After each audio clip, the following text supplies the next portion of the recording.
There's two types of darkness, by the way. There's the darkness of being open, where you can see the stars, the light of the stars, and there's the darkness of keeping your head firmly in the sand. No light there. So the darkness that we've been living in is the darkness of the perpetual escape from our deeper reality, where we try to stay on the surface and we run after pleasure and thereby try to avoid what's unpleasant, and especially the older, deeper issues that we have not dealt with. And that way of life makes sure that we actually keep the causes of our problems and the problems firmly in place. So when you become interested in yoga, there's certain phases. The first phase is that what I mentioned, where you're just trying to escape. This is not yoga yet. This is the life of the normal person. And that life is to try to escape from what's unpleasant and to run towards what's pleasant. But what's pleasant is sought in the world where everything changes. So that pleasantness is nice when it happens, but it never lasts. So you don't ever get lasting peace, solid, unchangeable happiness. So once you get that desire, you enter some form of yoga, whether you call it that or not. And then at first you get even better at escaping. You start to escape into these wonderful realms of the spirit. And it's all very real and it's beautiful. And we have to do that. We have to explore this different reality. And after a while you notice that you still have your old hang-ups, your issues, your stuff. And that's when the real transformational work begins. And it consists of basically two things. One is to become inspired, to really let the heart blossom and let it open in what comes to it from satsang, from inspiration through those people who've walked this path before us.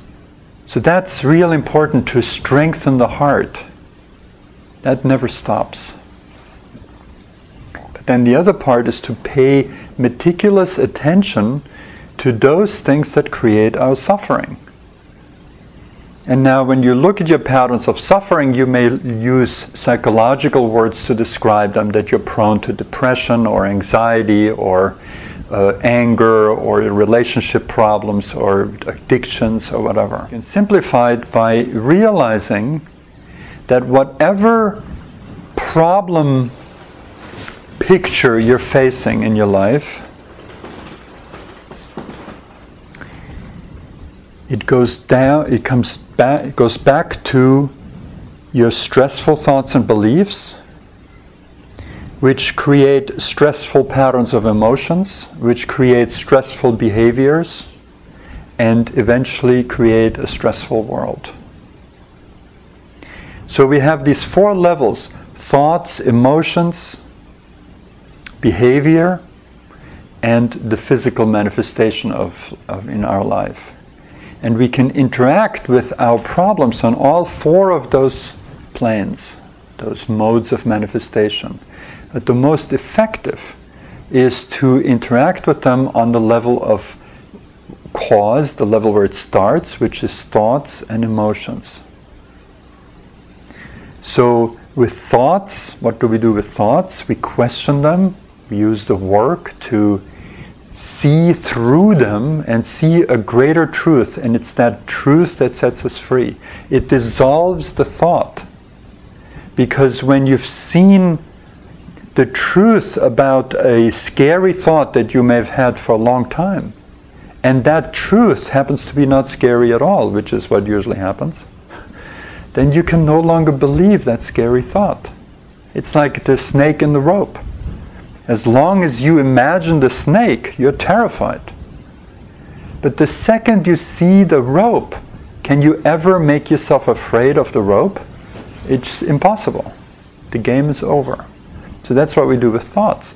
Now emotions, when we don't know what the thoughts are, or we're not clear about this dealing with thoughts, so we work with emotions, that's very powerful to first of all know to be open and then connect the heart to them.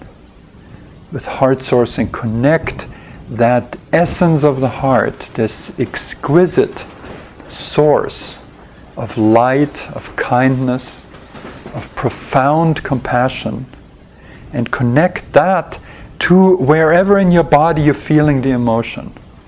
Because it's always there in the physical body as a sensation. So let's say you have a knot in the belly. Maybe it's fear, or disappointment, or anger.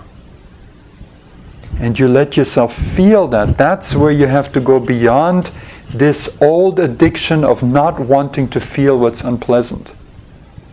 If you ignore that pattern of anger, it'll just stay there forever. And you'll be able to escape for it for a little while, and then something else happens and it'll come back. So instead, you go there with compassion and awareness, knowing that this anger, this knot in the belly, is not a threat or an enemy, but that it is a part of you that needs help. And here is how you help it. You focus on that tension in the belly, and then you go into the heart of hearts, the cave of the heart. And you allow the essence, or the light, if you visualize it, that is here, to flow into that place that needs help. So you can say there's a place of darkness, there's a place of light. And what happens when you shine the light into the darkness? What happens to the darkness? It's already gone. So that's literally the process, but we have to allow that process, or make the effort to turn inward, to feel the heart, or to visualize the sun in the heart, and to direct this power, this enormous power, the greatest of all medicines, into the place where it's needed. If you have great medicine, and we all do, we have this heart, and you have an illness, but you don't give the medicine to the illness, you'll stay sick. It's pretty simple. But with this very simple and powerful method, you can bring the power of the heart, the power of love, exactly to where it's needed in you, with deep compassion, and allow it to heal what stands in the way of you realizing what you are. And what you are is this essence in the heart that is really unshakable. It's not unshakable for us yet, because we still get caught in the issues, the problems. We still believe the stressful thoughts. We still haven't liberated our habits of negative emotions. But that unshakable power and consciousness that love represents, this divine love, is already in all of us. We don't have to create it. And what we've been looking for in this quest for enlightenment is never something new that we've never seen. It's what we've already and always have been. So enlightenment is not a new thing. That's why we're saying we're awakening to it. We have already been it. We already are it. And we need to awaken out of this trance of our various forms of suffering into the brilliance of what we are.